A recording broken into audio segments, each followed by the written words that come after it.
Instagram. Oh, here we are. Hi. Hi. Hi, everyone. Here we are. We're on YouTube live as well. Just, I know people are coming later on, but I decided to start this a little bit early. I hope you don't mind on YouTube. We're also with Instagram here. Q&A. Very, very fun. Q&A. I love these. Um, love you all. Thank you for joining me. For YouTube, let's just start with, can you hear me? Can you guys hear me all right? Just comment that you can hear me. This came at the perfect time. Great, great, good to hear. Let's see here. All good? American Girl NJ, nice to see you. Awesome. I don't know what's with the flickering on YouTube. I don't know what that's about, but hopefully I'll look all right. Handsome as always. Just kidding. Yes, Joy, long time no see. Thank you. Thank you. Let me up the brightness. I don't know. Maybe this way, maybe that way. It's okay. It's not bad. It's not bad. It's not ideal, but it's not bad. Questions. We're getting right into it. We're getting right into questions, guys. And the questions on YouTube and Instagram, I hope we'll be able to relate to these back and forth. Don't worry about, there's a lot of spam lately. Oh no. Let's see here. Let's go on YouTube. Let's go on YouTube here. Hodophile, Parag. I'm just gonna, first one I see. My question is how to know when we are coming out of anxiety. How to know when we are coming out of anxiety. Well, there's the frantic stage, right? There's a frantic stage, whether you're, diagnosed or you're self-diagnosed. You now everything is brand new, right? What is this? What do I feel? Why am I like this? Am I going crazy? There's the frantic stage. Then there's the messy stage in the middle where you start handling it, when you start to desensitize yourself, in mind and body, because the body, I believe, is much more sensitized than the mind. The conscious mind is the last to know that something is threatening, right? So the body will tell you a lot earlier than the mind will. So here we are. And we go through that messy stage called healing, right? We're really reflecting on things. We're trying new things. We're trying to get to know what the root issue is here. And then we get to a point where, if in fact you start to feel like you're having some emotional releases, okay, this is a very key component to healing anxiety. You feel like you're having emotional release regularly. You could be crying, but you're not really crying because you're a victim anymore. You're crying because you came to a realization, where you said, dad was doing the best he could when he was younger. Mom was doing the best he could. My ex-girlfriend had to break up with me in this point because of X. I start to see things more deeply. And because of those realizations, you're starting to, cry. There's emotions there. Or you're going through emotional reframing practices. You're doing trauma work, right? You're doing inner child work. You're crying because you've got so much love for life and you're ready to jump through the next hurdle, for example, right?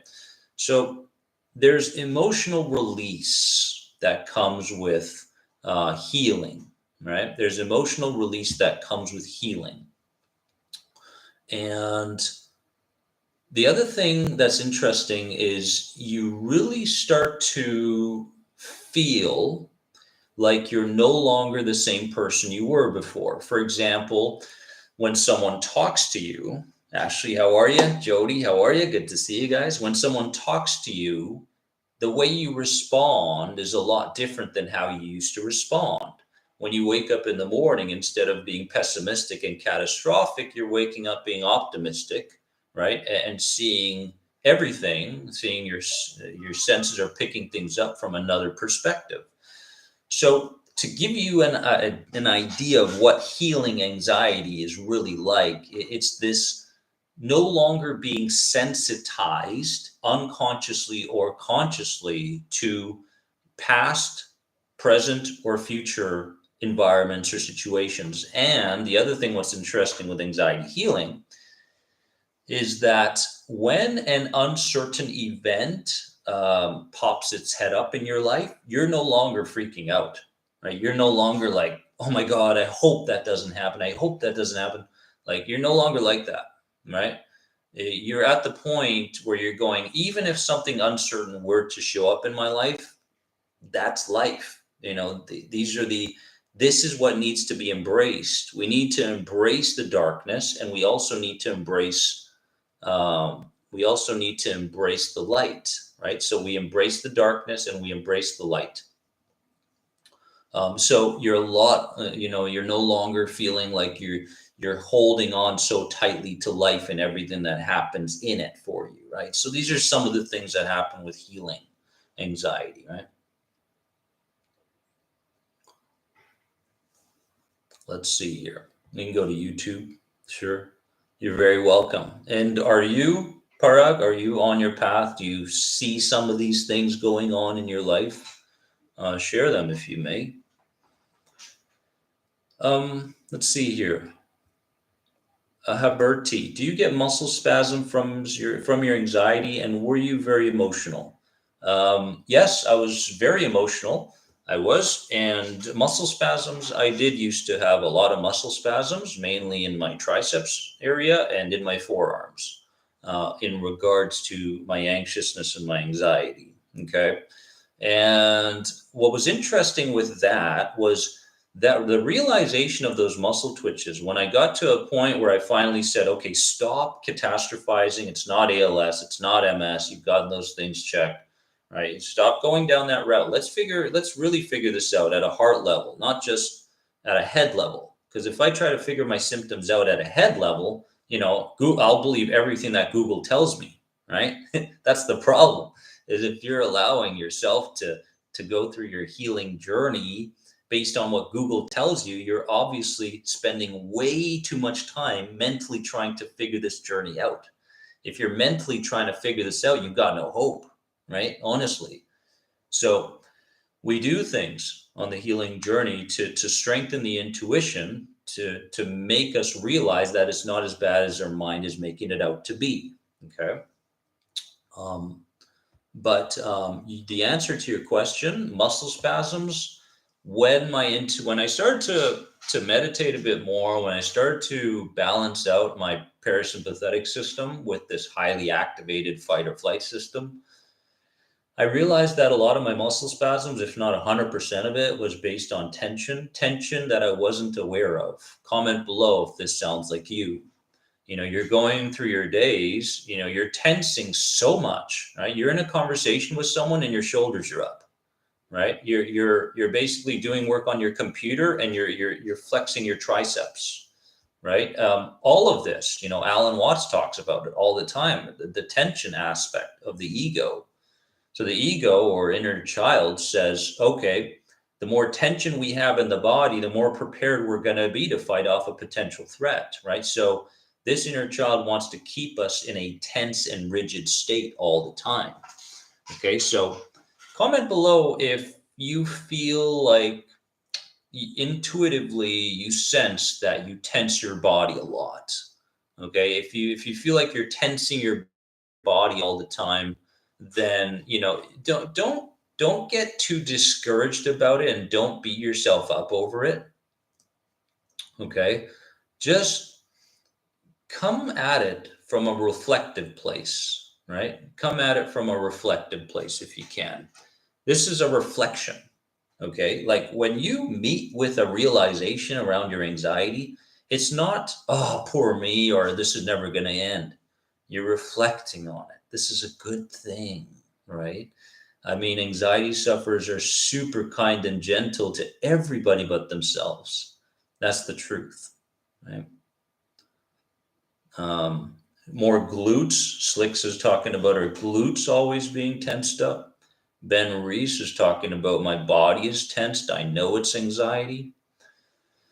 Let's go on. Instagram here and try to jump over some of the spam stuff as we kind of regularly get on Instagram now. It's really crazy. Let's see here. Nitram UK. I am working on changing my perceptions of my symptoms of feeling like I can't breathe enough. What are the best things I can do to stop the inner child pulling me back? Well, number one, the first thing you want to realize is that it's coming from the inner child, right? So that's the first thing, is the realization. One of the things that you have to be careful of is any elements that come with anxiety, to believe that those elements have something to do with the updated version of you. Does that make sense? Because if you associate anxiety or the elements that come with anxiety, like worry, irrational fear, and these things, if you associate those things to being a part of the updated version of you, you're going to give up on yourself. Okay, because you're going to feel like I'm not making any progress. So the first thing is any elements that come with anxiety is coming from the ego slash inner child part of you.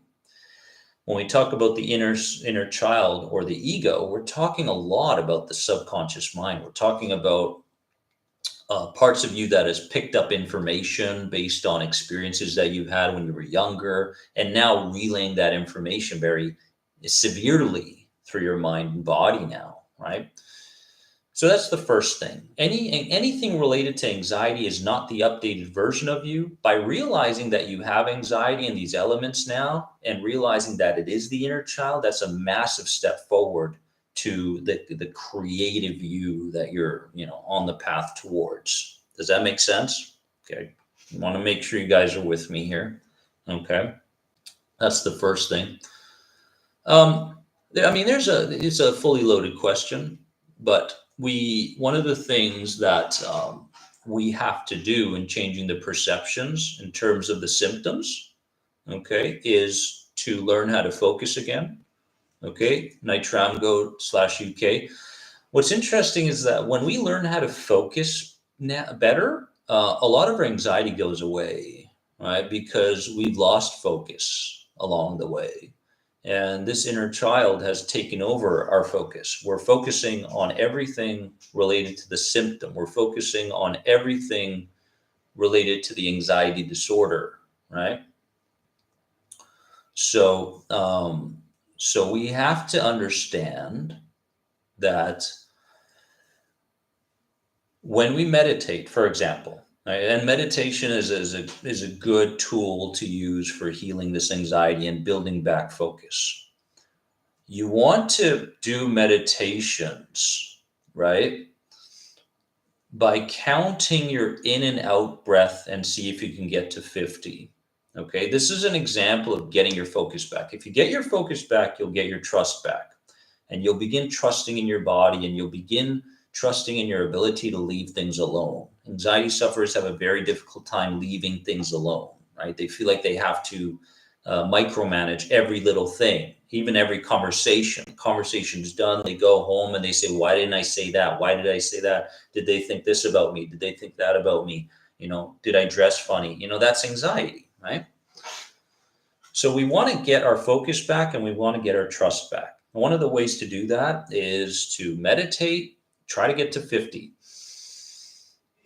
Breathing in and breathing out for 4 seconds each, right? That's 1, 2, 3, get to 50. Okay.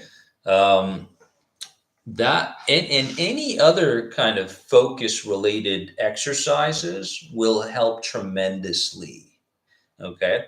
And then what's going to happen is you're going to start building trust in your potential to believe something different, because anxiety sufferers, here's the problem.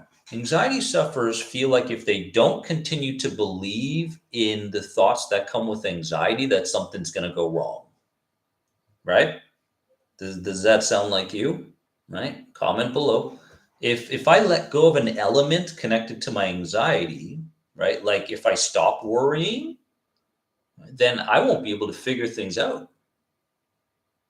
Right? If I don't micromanage every element, if I don't stand my guard in every conversation, what's going to happen then? I'm going to be made a fool. My anxiety symptoms are going to take over. So what's the biggest problem here? Trust, right? We have a very difficult time trusting in, like, for example, you go into a lake and the lake is cold. It's a cold lake, right? Anxiety sufferers do this, okay? They're next to the lake, right? And the lake resembles progress. The lake resembles a brand new them, inner peace, joy, happiness, and all those things. The anxiety sufferer will put one foot in, and let's compare putting that one foot in as being, I don't know, a therapy session of some sort, right? So it's a therapy session of some sort. So the anxiety sufferer puts one foot in and says, I'll try this. I'll try this therapy session. Eastern, Western, I don't care what it is. I'll try this. And the fact that they say that they'll try it already says that they're going to fail, right? But I'll try this. So they put one foot in, then they put another foot in, then they'll move into their knees, right? And then things will get a little bit too out of control. They'll feel like, no, this isn't, it's not happening as fast as I want. I don't like the therapist. I don't like the technique. It's, all those things. And none of those are true, by the way, right? Those are just defense mechanisms keeping you from going deeper into the lake. So anxiety sufferers put their feet in and up to their knees to the lake, and they go back. They go back in, they go out. They go back in, they go out. They go back in, they go out. And this is the life of an anxiety sufferer. It's not that they give up on themselves. It's that change is brought forth a little bit too quickly.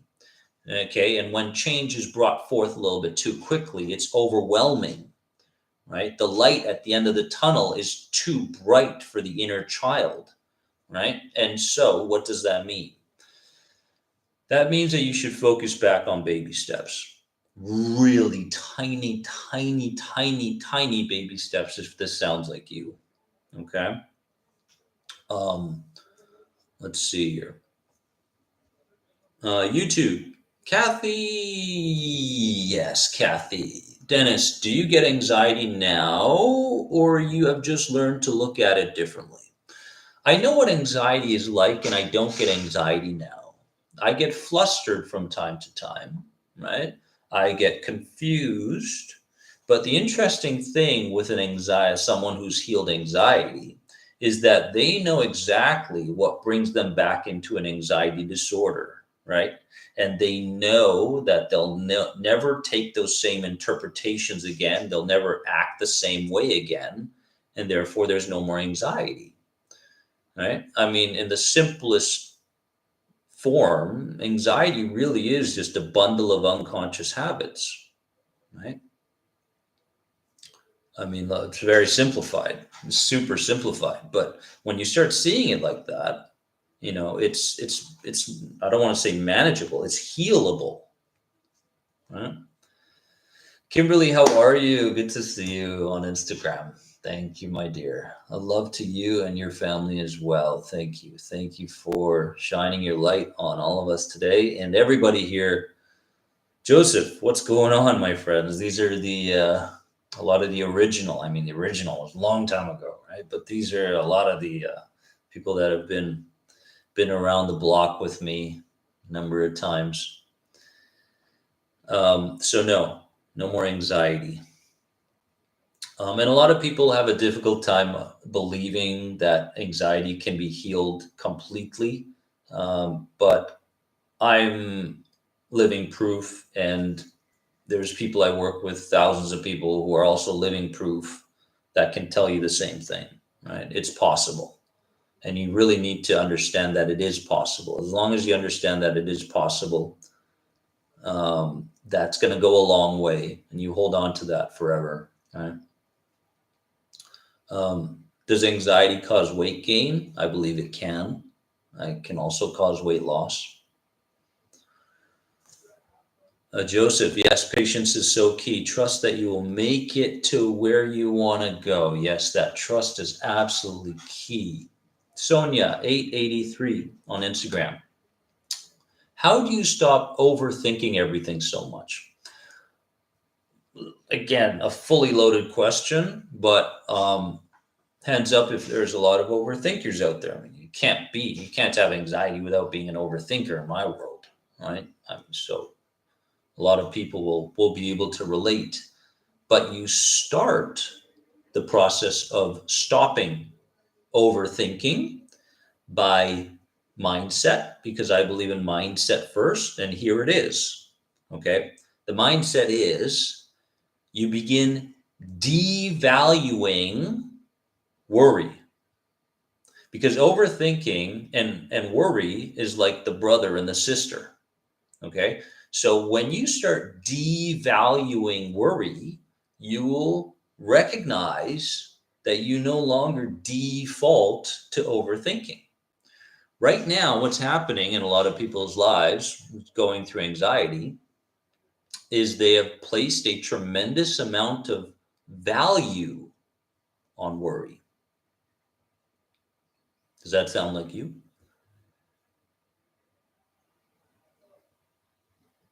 Comment below. I believe overthinking is a trauma response, yes. But you stop the process of overthinking everything so much by beginning to devalue worry. Okay? Worry, it's important you understand that there is no value in worry or overthinking. It's a delusion. Okay? So when you live by this delusion of thinking that worry leads to answers, maybe your mother was a helicopter parent, right? And because your mother was a helicopter parent and was always around you all the time and worried about you all the time, you feel like you need to be the same way because it makes you feel like you're going to be a good mother, just like your own mother was. As you can see, patterns repeat. Igor, my friend, let's catch up. So we must devalue worry. I'm only gonna leave you with that for now, just to brainstorm and reflect on that.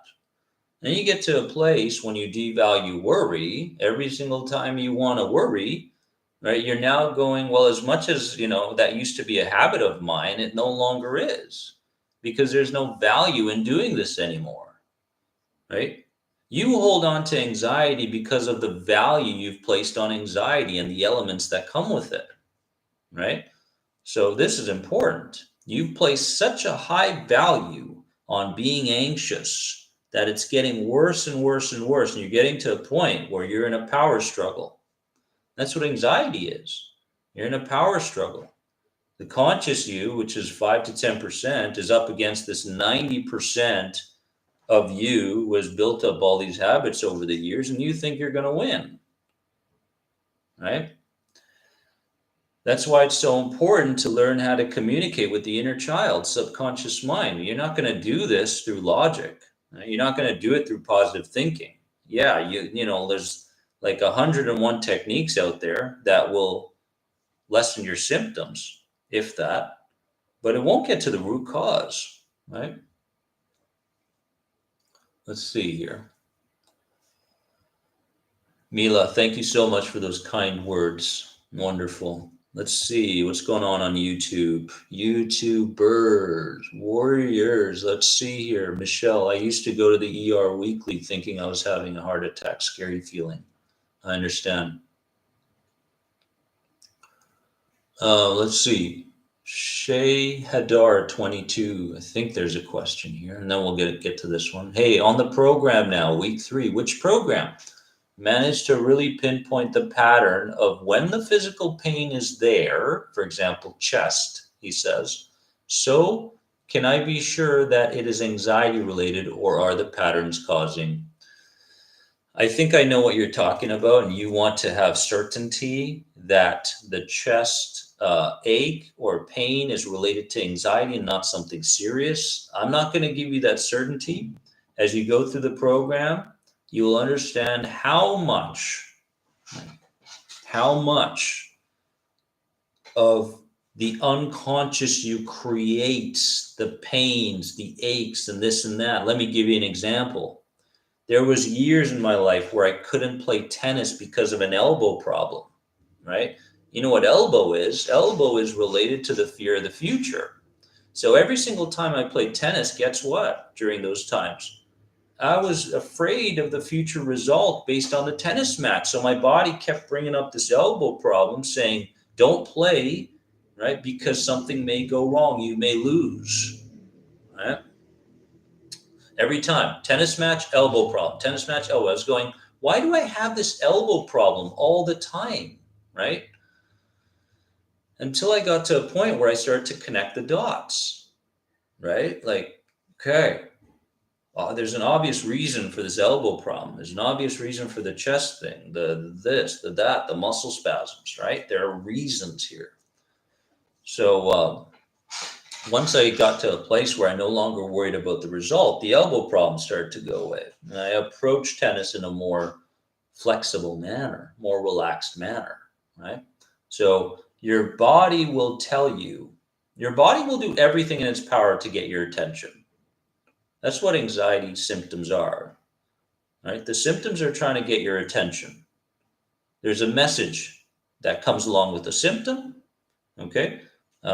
It's a preventative message. Don't go to that environment. Don't do that thing you want to do. I see what you're trying to do with the conscious mind. Don't do that. Here's the physical symptom. And then it becomes chronic after some time, after a number of years going through this process. And all of a sudden, symptoms are just there all the time, right? Because the body, okay, the body is afraid of life. That's called chronic anxiety symptoms. The body is just so afraid of life that the idea of waking up in the morning, opening up your eyes, scares the crap out of your mind, body, spirit system. Now you've got chronic symptoms. And now because of the chronic symptoms, you keep questioning your physical health. And you're still here, physically healthy, right? But anything is reversible. And in fact, everything is reversible. As soon as you realize how powerful you really are, everything is reversible, my friends. Okay, I'm going to get a little passionate here because I feel like I need to. There's a lot of people suffering.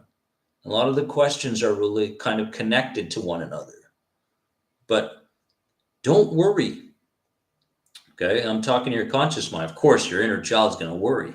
But to your conscious mind, I'm saying, don't worry. Because you're here and there's a message that you need to hear from this live, and you're with people here that are going through similar things as you, okay? And you are very loved here, okay? It's all love. There's nothing else here. I don't care how difficult it is. I don't care how many years you've been suffering. We're going to get there. And a part of you has to somehow find some sort of enjoyment to this healing journey. Because if you do that, you're already there, right? Shay Hadar 22 says, impatient, ha ha ha, I want results now. Sounds like me back in the day, right? I want it now, quick fix right now, right? And then you keep starting over again and again. I get it, right? But again, this is a realization. It's like, okay, like this could be causing me to continue to, feel the wrath of anxiety, right? Let's see here.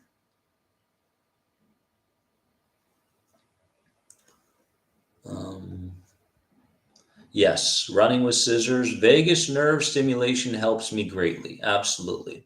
I've said this over and over again, and I might as well say it now since running with scissors brought up the vagus nerve stimulation stuff. In my opinion, okay, when you combine something to do with the body with breathing, you can heal anything related to your anxiety. Let me give you an example of this. Can I? Comment below, YouTube and Instagram, if you want me to give you an example of something very, very powerful. that I recognized pretty much more recently. Okay. Now,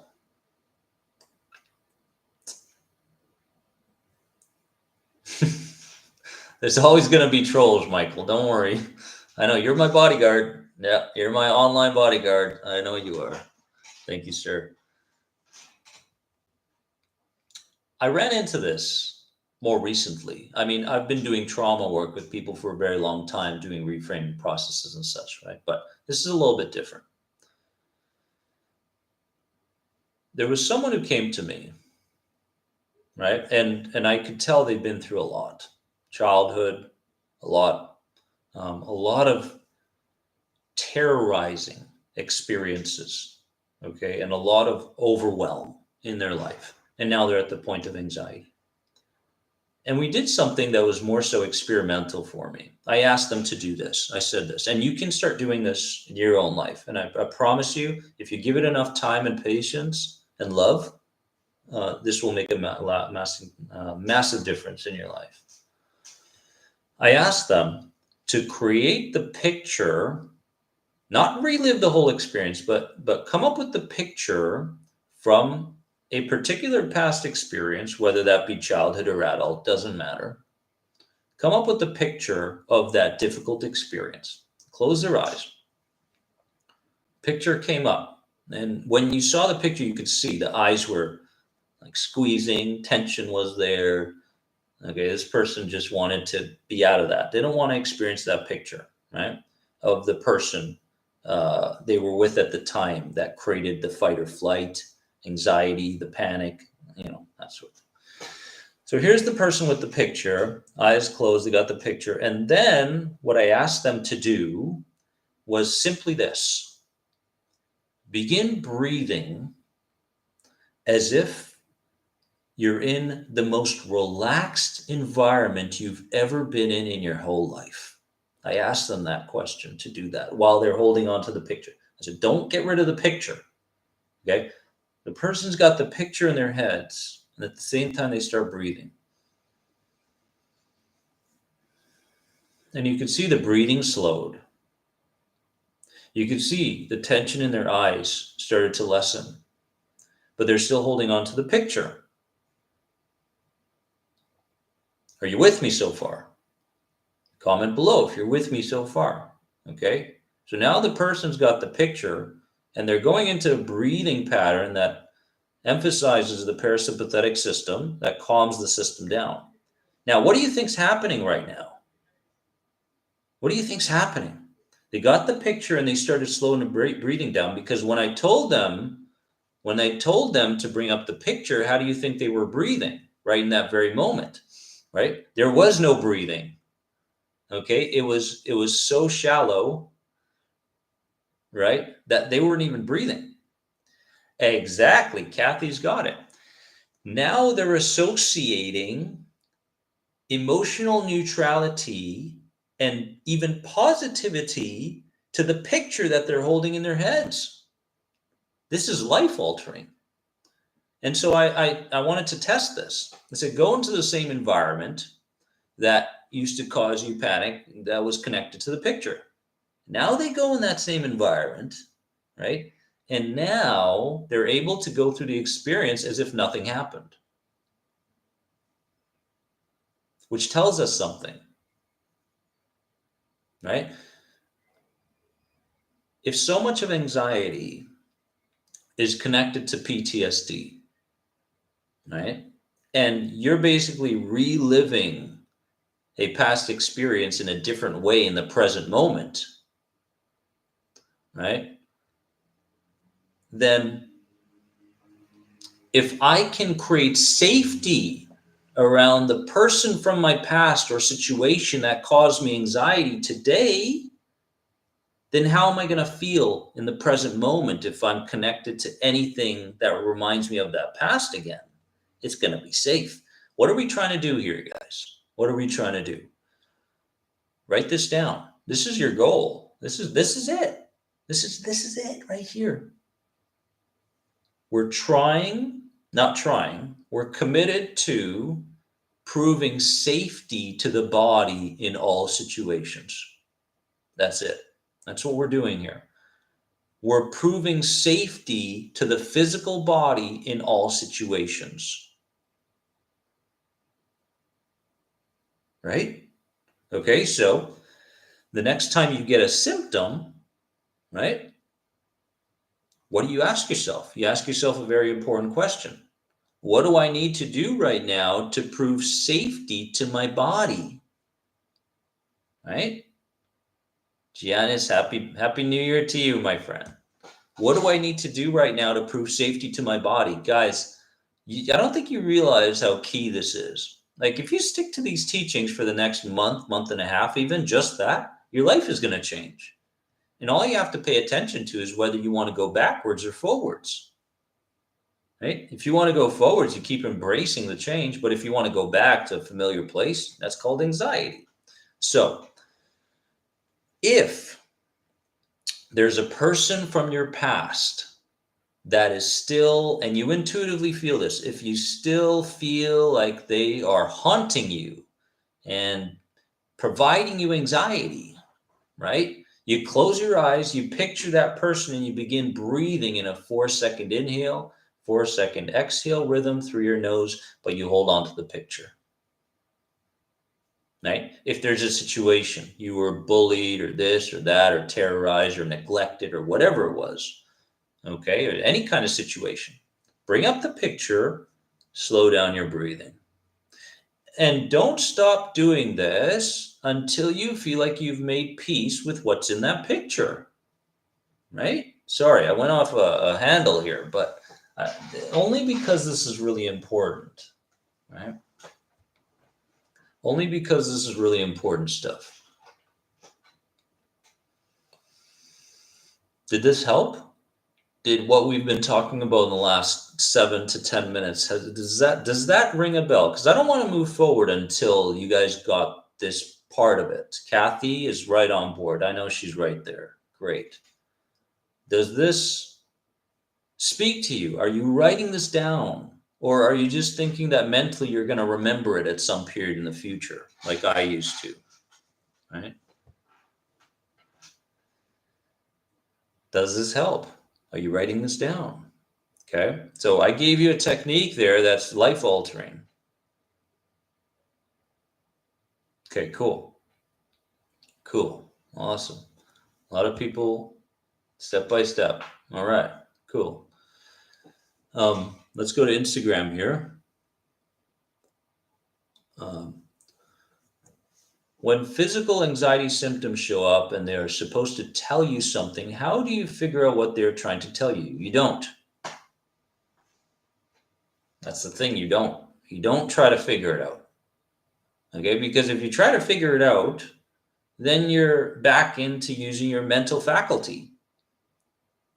Okay, if you're using your mental faculty, all you're going to do is create more questions and no answers. Okay, so you don't try to figure it out. You feel it out. You feel it out. Okay. Now, in order to really feel out what some of the root cause of your anxiety is, you've got to do some more spiritual practices. And what I mean by this is you've got to update your spirit. To me, it doesn't matter if you're religious, spiritual, it doesn't matter. They're both kind of interconnected. That's what I feel. Okay. That's my interpretation of things. But in order to really feel out the messages from your anxiety symptoms, you have to do the grounding work. Okay, that means getting into nature, taking your shoes off, right? And walking in the grass for a set period of time, breathing patterns, these sorts of practices. Nature helps a lot with building the intuition. Okay. So we have to strengthen the intuition in order for us to get to a place where we're no longer trying to deal with everything mentally. Okay. So that's the first thing. We want to do grounding practices. We want to do meditation practices that if you're not, if you can't do the meditation, there's too much anxiety, then just do it for 1 minute, 3 times a day. like I mentioned in my books. Right? Just do the meditation for 1 minute, 3 times throughout the day. This will get you there. So we're talking about nature. We're talking about meditation practices. You wake up in the morning. You wake up in the morning. What do you do in the first 20 minutes? Right? Very, very important. First 20 minutes will set the tone for the day. Right? You wake up in the morning. I don't mind if you do some EFT tapping. That's great stuff right there. Okay. As well, you can do some more magical practices, such as going to the sink. Okay, turning the sink on. Cold water is fine. And as you're washing your hands in the morning, look at what's dripping off of your hands. All the elements connected to anxiety. This is the basis of this week's podcast, by the way. Right? Magical practices. So as you look at the dripping going on off your hands, guess what? There goes the worry. Oh, there goes the irrational fear, right? There goes the anger towards mom or dad or brothers and sisters. Oh, there it goes, right? Oh, there it goes, right? And once you have this feeling, when you wake up in the morning, it sets the tone for the day. Right? Your subconscious is going to go, well, there's a change going on here, right? So those are good starts. Those are good starts. Okay. Absolutely. Mindful practices do a great job. Absolutely. Mindfulness is right up there. Yeah. Let's see here. So we should have more trust in our intuition, and this is the way to stop overthinking. I personally like to do yoga every morning and let my feelings be. Well, there it is. What Mila Kasabova's, when she says let my feelings be, she's already talking about getting out of the frantic stage. You notice? Right? Because people who start the anxiety journey, they can't let things be. They can't let their feelings be. So you can see she's a bit further ahead on the journey. She can let her feelings be and be engaged in yoga, not engaged in body, mind, spirit, anxiousness, and yoga. She's with yoga mainly, right? So that's good. That's a good place to be, and that's our goal with anxiety healing, is to remind ourselves that we can let things be, right? We can let things be. You're not going crazy because you had a crazy thought. Okay, you're not losing control of your body because you're not paying attention to an anxiety symptom, for example. These are associations that we've created along the way. Let's see here.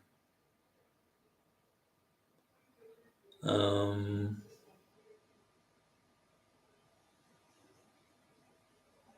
let's see. How to calm anxiety when walking. It is so hard to control breathing while walking. I wouldn't. I wouldn't even try to control your breathing while you're walking. I would let it be. I would let it be. A lot of people try to control their breathing and to control their thought processes and control what their body does. Next thing you know, they're trying to control other people, overly controlling their kids. You could see this whole control thing creates a spider web effect, right? So when you're going for your walk, make sure it's in a slow pace and you're giving up control. Um, I got to a point where my thoughts were like clouds, right? And thoughts were like clouds. And if I was breathing in a 2 second in, 2 second out rhythm, that's what it was for temporarily. I wasn't trying to alter that. The more you try to alter it, the more you engage in this tug of war. The best time to implement something new is when you're neutral. Write that down. It's very, very important. The best time. I mean, if you're ready to, add a new lifestyle pattern or new habit, don't worry about those guys. Don't worry about them. That's a lot of spammy, trolly stuff. Best time to implement it is when you're at least some degree of neutrality, right? Um, yeah, that's the key. Don't force it. If you're really anxious and you feel the anxiousness brewing up while you're walking, don't try to force it. Let's see here. Joseph, Allowing can be your biggest tool you have, 100%. So Joseph talks about allowance, right? What a beautiful tool. Kimberly, thank you. Appreciate it. Larson, good to see you, Larson. Let's see. Since so much is to the subconscious, do you believe there's value in hypnosis or EMDR, and have you tried one of them? For the last 10 years, the majority of my work with people has been mild to about medium hypnotic work for related to trauma. So I've been around the block in terms of hypnosis. Yes, I engage in self hypnosis, which on a regular basis. So there's a lot of value. It's very powerful stuff. I do believe in the power of hypnosis to communicate with the subconscious mind. Yeah, in fact, it'd probably be right up there. One of the best books um, to read if you are just kind of getting into the hypnosis world, Stephen Parkhill, Answer Cancer, because there's someone who was healing people with, with only weeks to live at incredible rates. So Stephen Parkhill, Answer Cancer, fantastic book if you want to get into hypnosis.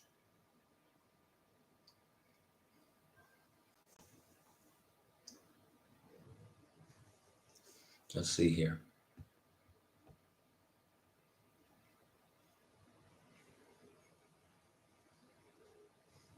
I think they spelled scammer wrong.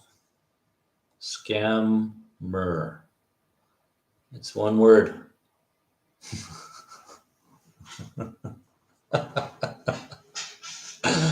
I love it. I love it. I love it when I love it when the trolls arrive because I really feel for these people. I wish they would put as much energy and time into their own healing and the things that they're still angry about instead of coming and trolling me. There's better things to do, guys, right? Let's see here. EMDR, Kathy, yes, EMDR, absolutely. Again, there's a physical component there, right? There's a physical component. I like it. There's an imaginative component. EMDR is good. Yeah, I'm never going to say something is not good, right? Anything can work for anybody at any particular time. Is being unmotivated a sign of anxiety? 100%, 100%. I mean, think about it. When you're dealing with anxiety all the time, what do you have left to give towards being motivated in other aspects of your life?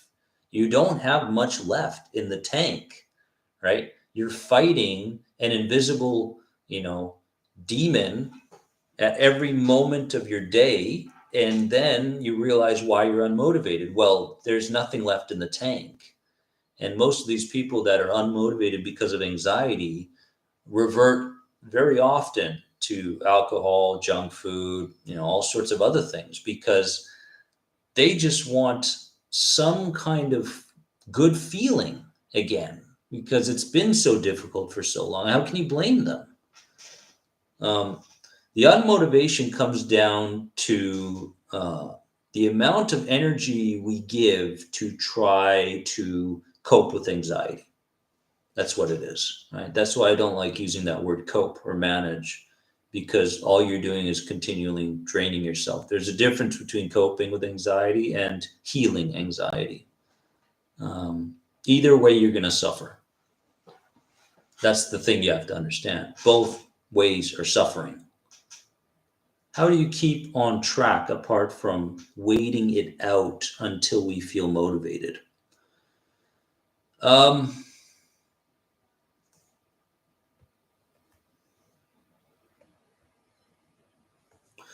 Well, Ethan, we have to understand what are some of the things that are draining our batteries, right? What are some of the things that are draining our batteries? When you think about it, what are some of the things that are draining your batteries that is causing you to continue to be anxious and have anxiety and continuing to feel unmotivated.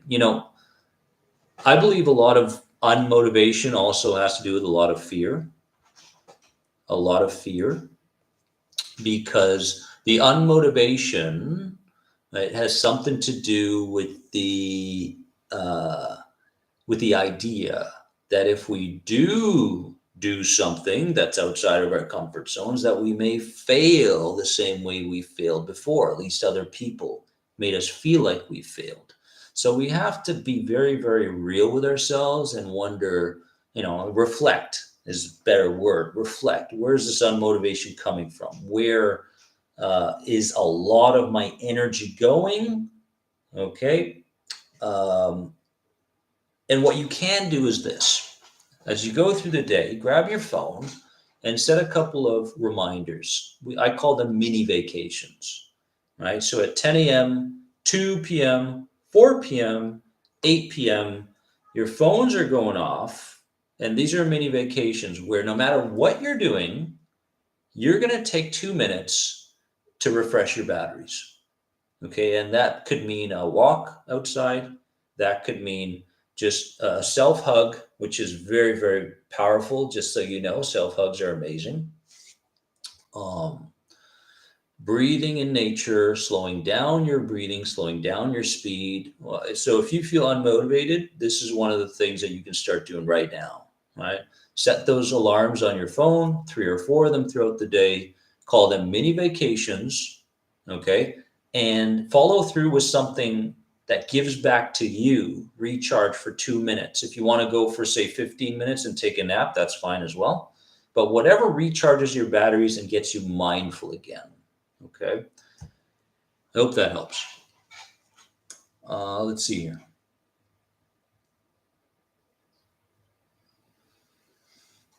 Claudia, slowing down my speed was also one of the best advices in my life. Being aware of the speed and consciously slowing down. 100%. I can't tell you how many people I've worked with in the last 12 years that have said to me, Dennis, just by slowing my speed down, I've rid myself of anxiety. And I believe it 100%, because slowing down gives you perspective. Slowing down gives you permission to believe in something different than what your inner child is telling you to believe in, right? Um, Harbor tea rooms, absolutely. Eating, walking, talking, everything slows down. You know, on a regular basis, I talk very, neutrally, slowly, but leaning towards slow. But when I do these lives, I obviously want to get to as many questions as I can. So I speed up a little bit. But if we're in a cafe together and we're talking, I'm taking my time, right? I'm not using up unnecessary energy on a conversation, right? Because I need some things in reserve. Too many people, anxiety sufferers, by the time 11 a.m. hits, they're already done, right? They're already done. And then the dizziness sets in, the depersonalization sets in, right? The victimhood sets in. And how can you possibly blame these people, right? You can't. It's not easy. Anybody who tells you this journey is straightforward and easy is really messing with you. They've never gone through it. But just because it's not easy doesn't mean it's not possible. It's in your hands, right? And just by being here, you're on your way, right?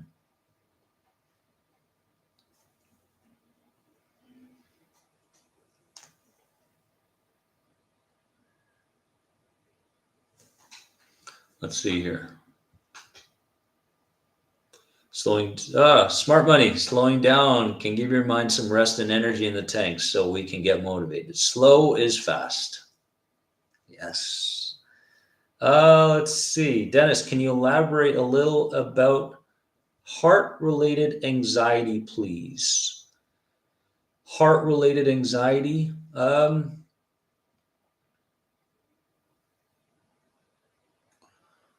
If I had my book, I could definitely look at some of the emotional connections to the heart-related anxiety, but I don't know if you mean pain. I don't know if you mean palpitations.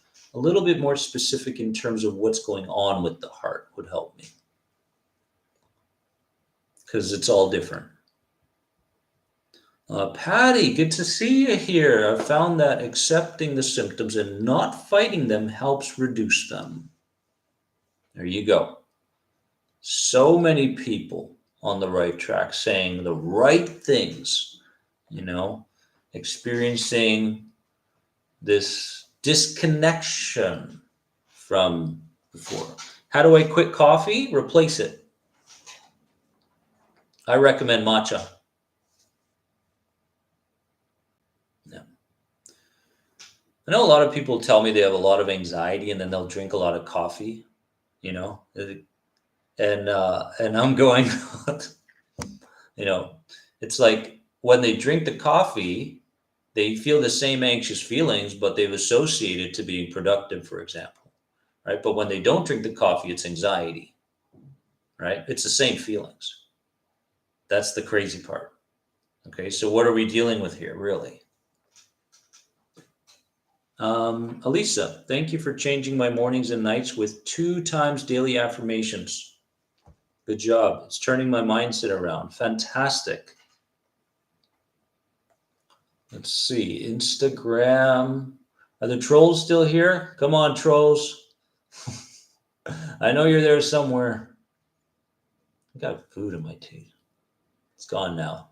Nobody told me I had food in my teeth. I just found it. Jeez, guys. It's okay. It's okay. I forgive you. I forgive you. You're just laughing at me. I know you are. I don't mind. I can take a punch. Can anxiety cause padding? I don't know what padding is. Daria, I'm sorry. Let's see here. Wow, working hard.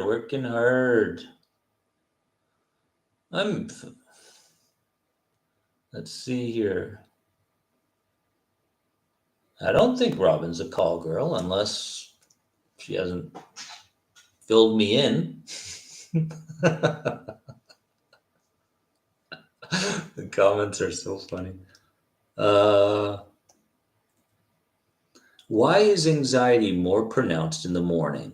I have different theories about it. By evening, everything seems to slow down. Well, by the evening, we're pretty much so exhausted in terms of fighting the anxiety that we're holding up a white flag and saying, it's fine. I have nothing else to give. I have nothing else left to give. So in the evenings, anxiety sufferers tend to feel like there is no anxiety, and they can really, be a lot calmer.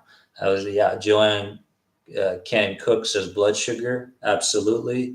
My theory is when you wake up in the morning, obviously cortisol and adrenaline levels are very high.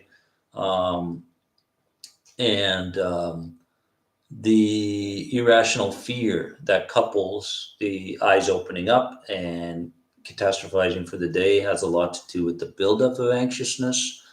Next thing you know, our imagination takes over.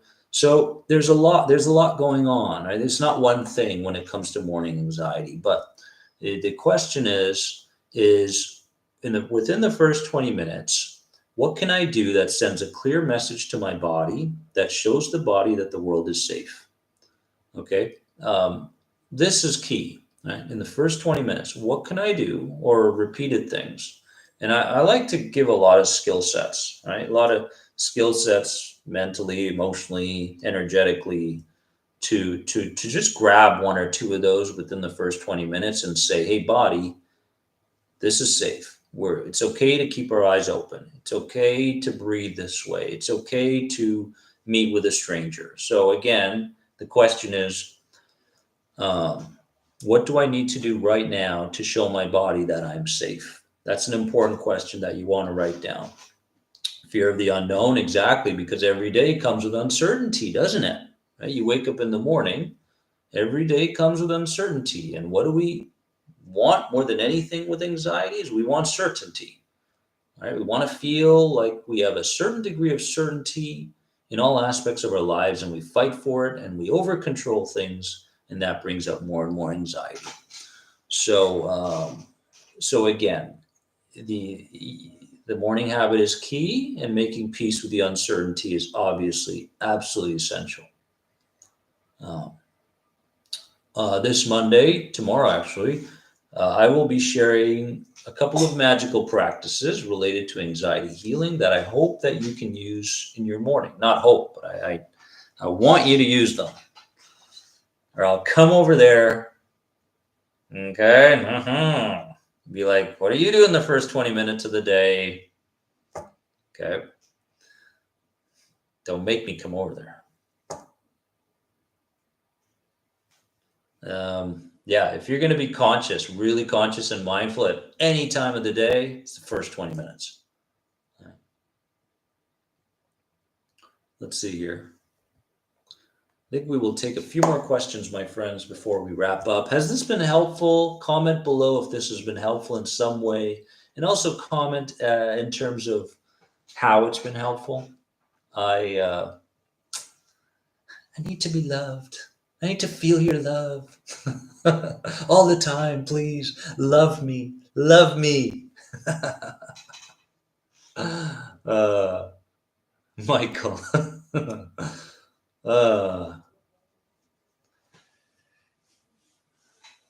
uh, what does the amygdala have to do with anxiety disorders? Well, it's the fear center of your brain, right? The amygdala holds all the associations from the past and relays those to the body. So the amygdala sends the warning signals to the body, which secretes adrenaline. Next thing you know, you're in fight or flight mode. And a lot of anxiety sufferers are constantly in fight or flight mode. But it is possible and it is necessary to create new associations with the amygdala. That's why I'm glad you brought up the amygdala. That's why it's very, very important that we understand that it's the feelings that heal, right? If you can think differently all day long, you can imagine things differently all day long, you can act and change your behaviors all you want. But if you don't feel different towards those very things that are irrational and fearful in your world, then nothing will change. It's the feelings that truly affect the amygdala that no longer creates uh, that alarm that goes through the body, right, over and over and over again.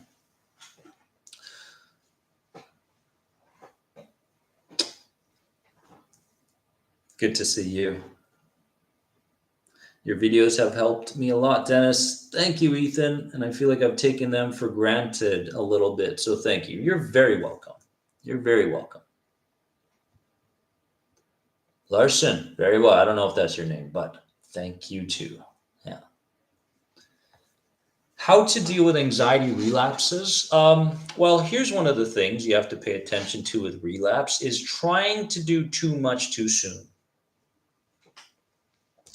Okay, with anxiety relapse, you may be taking on too much too soon. Like, oh, I've got no anxiety. I can do this. I can do that. I can go out later. I can stay up later. I can get up earlier. No.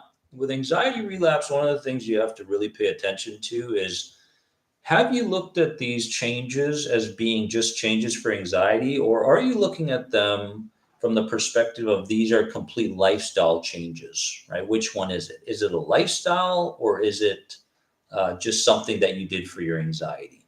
Okay, so you have to make sure that everything that you do right now is for the creation of the new identity and the new belief systems, right? And you want to give up on those things, right? You still want to be gentle, you still want to do the meditations, you still want to respect the reframing process from time to time. You still want to join the lives, you still want to keep up with this stuff, right? So guys, if there's relapse, these are some of the things that you want to pay attention to. But the first thing that came to my intuition, not my mind, was you're taking on too much too soon. You're taking on too much too soon.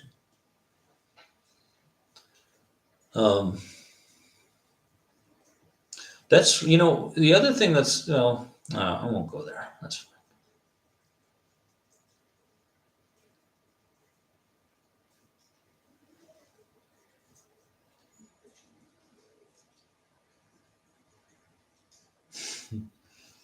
Let's see. One more question? One more or two more questions? One or two more. Let's see. YouTube. A lot of comments, not many questions. That's great. You guys are engaging with yourself. I'll be over here. Fantastic.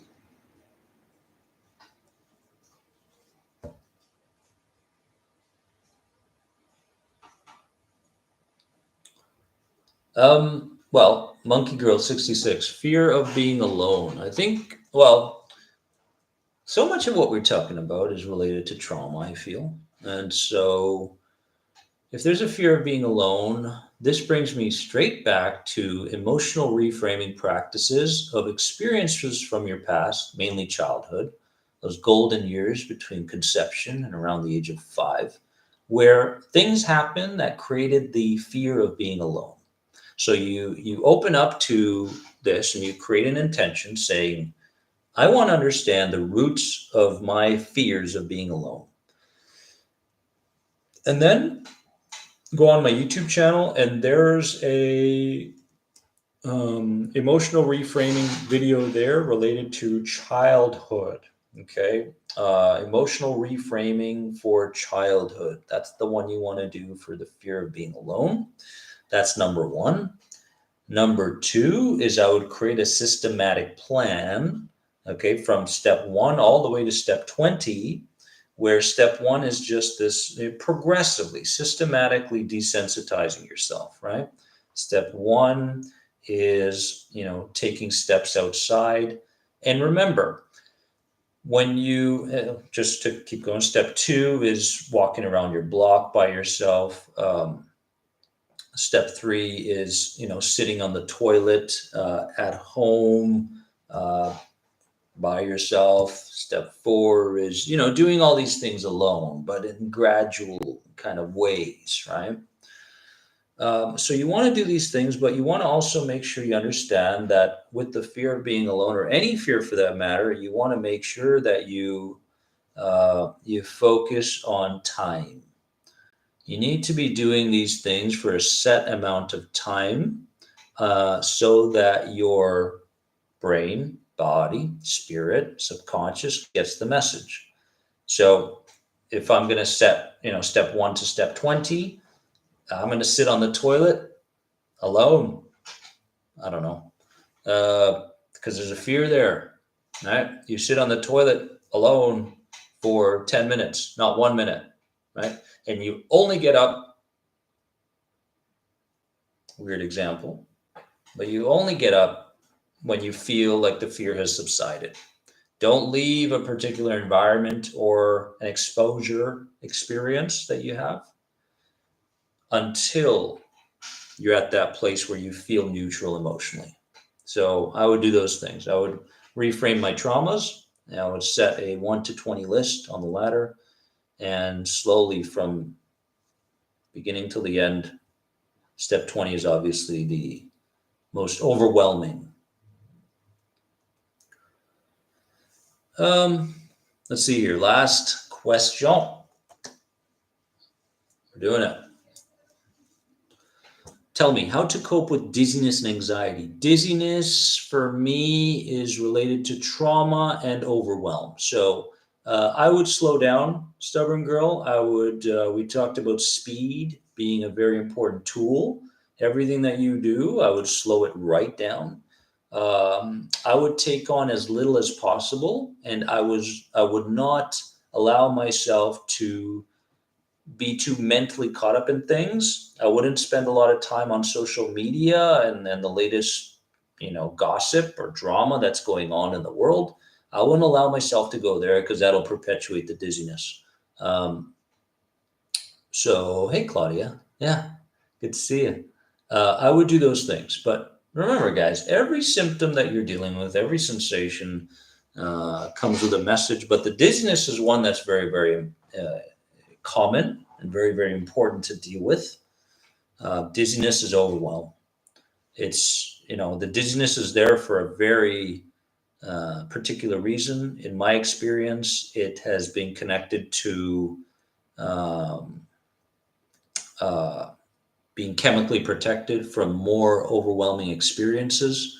So you'll notice that stubborn girl, even though you're dizzy, you probably don't have any more panic attacks if you've had panic attacks in the past, or things aren't getting too out of control. So the dizziness keeps us from experiencing things at a much worse level. But at the same time, the dizziness also, comes with a lot of short-term memory issues, concentration stuff, foggy brain, a lot of different things like that. So the DPDR for me is another symptom of uh, one or repeated trauma that needs to be reframed. So I would do the trauma work, I would do the inner child work, and really slow down, slow down, slow down. Don't take on too much. And it takes time. I can't tell you that the dizziness goes away right away, because it didn't for me. It took time.